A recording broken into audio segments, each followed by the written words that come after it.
अस्सलामु अलैकुम वरहमतुल्लाहि वबरकातुहू। तो मैंने ये NMB कैट के पास पेपर जो है इकट्ठे किए हैं और इसमें मैंने देखा है कि जो इलेक्ट्रोमैग्नेटिक इंडक्शन का कोर्स है ये ज़रा बच्चों को तंग करता है, तो फिर मैंने स्टार्ट लिया है। पहले मेरा इरादा था कि मैं न्यूक्लियर फिज़िक्स को स्टार्ट करूँ, तो न्यूक्लियर फिज़िक्स क्योंकि बच्चे वैसे पढ़ते नहीं हैं, ज़्यादा तवज्जो नहीं होती, तो ये जो है इलेक्ट्रोमैग्नेटिक इंडक्शन ये तकरीबन सारे बच्चे कर चुके होते हैं, तो इसलिए मैंने स्टार्ट लिया है इलेक्ट्रोमैग्नेटिक इंडक्शन। टॉपिक नंबर 9 है और NMB कैट के पास पेपर हैं।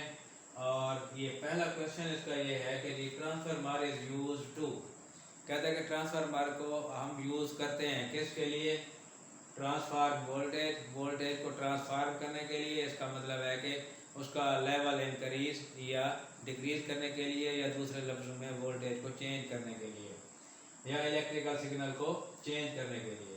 बी ऑप्शन है ट्रांसफार्म करंट, कि ये जो ट्रांसफार्मर है क्या हम इसको ट्रांसफार्म करंट के लिए यूज़ करते हैं, यानी करंट के लेवल को इंक्रीज या डिक्रीज करने के लिए यूज़ करते हैं।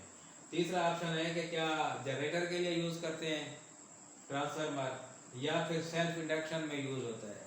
तो इसका जो करेक्ट ऑप्शन है वो है ट्रांसफार्मर की डेफिनेशन।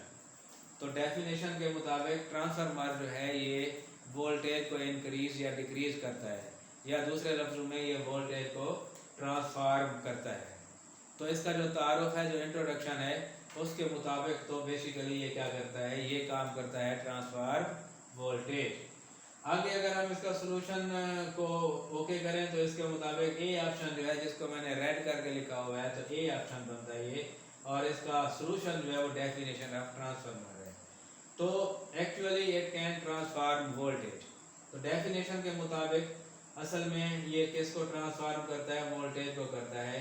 या इट कैन इंक्रीज और डिक्रीज द वोल्टेज लेवल।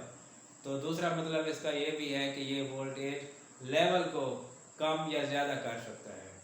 तो नोट में मैंने लिखा है कि जी इट कैन ट्रांसफार्म करंट, आगे ये करंट को भी ट्रांसफार्म कर सकता है, लेकिन उसके लिए शर्त ये है कि जी इफ सेकेंडरी कॉइल, जो ट्रांसफार्मर की सेकंड कॉइल है, वो लाजमी तौर पे कनेक्टेड होनी चाहिए एक ऐसे सर्किट के साथ जो क्लोज्ड हो।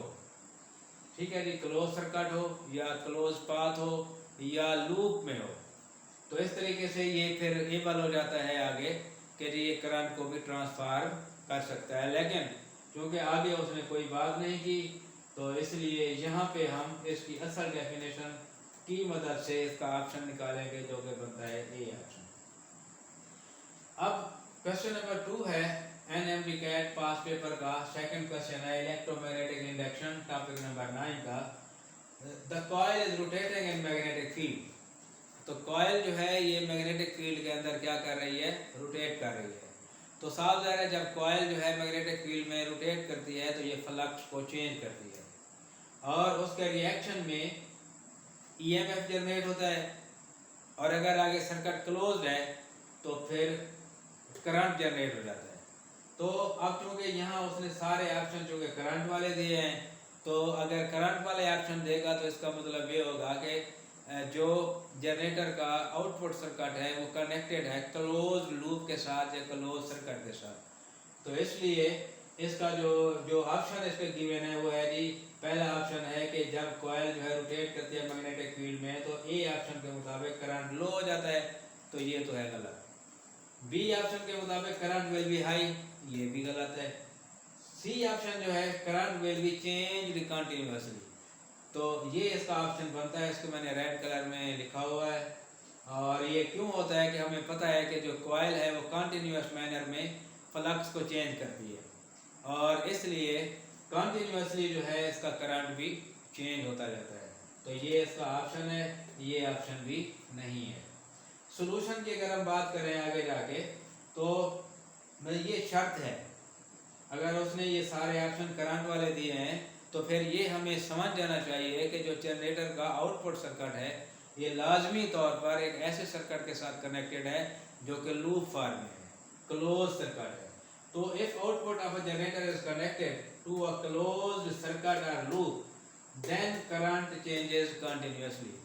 अगर तो जनरेटर का आउटपुट क्लोज सर्किट के साथ कनेक्टेड होगा तो हमारा ये ऑप्शन होगा।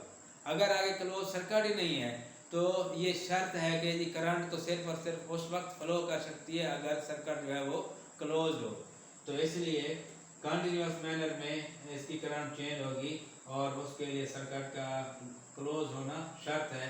तो नोट में मैंने लिखा है कि if output of a generator is open circuit, कि अगर आउटपुट जो है उसके साथ आपने कोई कनेक्शन नहीं लगाया हुआ या क्लोज लूप नहीं बनाई हुई या क्लोज पाथ नहीं बनाया हुआ, तो उस वक्त जो चेंज हमें मिलेगा वो वोल्टेज का मिलेगा और वो कंटिन्यूस मैनर के अंदर मिलेगा। तो इसलिए हम कह सकते हैं कि अगर उसने चारों ऑप्शन जो है वो करंट के दिए हैं तो फिर हमें ये समझ जाना चाहिए कि जनरेटर के साथ जो सर्किट कनेक्टेड है वो क्लोज है। तो रिजल्ट जो है वो ये है, current will be change continuously। अस्सलाम वालेकुम।